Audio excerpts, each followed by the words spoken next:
শ্রী শ্রী ঠাকুর রামচন্দ্র দেবের ১৬৫তম আবির্ভাব তিথি উপলক্ষে সাবরুম রামঠাকুর সেবাশ্রমে নিষ্ঠার সাথে দিবসটি পালন করা হয়।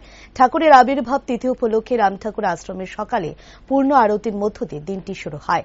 তারপর চলবে সারাদিন ব্যাপী নাম সংকীর্তন। এছাড়াও রাতে সত্যনারায়ণ শেষে উপস্থিত ভক্তবৃন্দদের মধ্যে সিনীয় মহাপ্রসাদ বিতরণ করা হবে।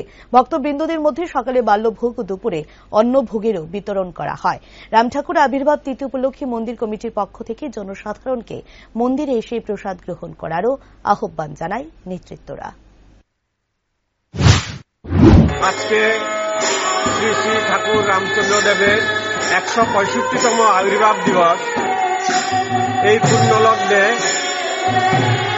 আমরা সাবরুমের শ্রী শ্রী রাম ঠাকুর সেবা মন্দিরের উদ্যোগে সকালবেলা থেকে আমরা প্রোগ্রাম শুরু করেছি।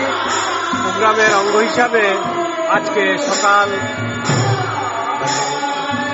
সকালে পূর্ণ আরতির সাথে সাথে বাল্যভোগ, দুপুরবেলা অন্নভোগ, মাদুপুরি বিতরণ করা হবে ভক্তবৃন্দদের মধ্যে।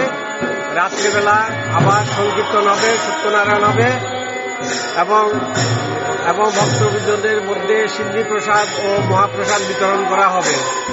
এই উপলক্ষে আজকে সারাদিন এখানে নাম কীর্তন হবে এবং হাজার হাজার ভক্ত আমাদের এই আশ্রমে এই ঠাকুরের পূর্ণ জন্মতিথিতে দর্শন করতে আসেন এবং আমরা সাবরুম শ্রী শ্রী রাম ঠাকুর সেবা মন্দিরের পক্ষ থেকে সাবরুমের আপামর জনগণকে আমরা এই অনুষ্ঠানে সাদর আমন্ত্রণ জানাচ্ছি।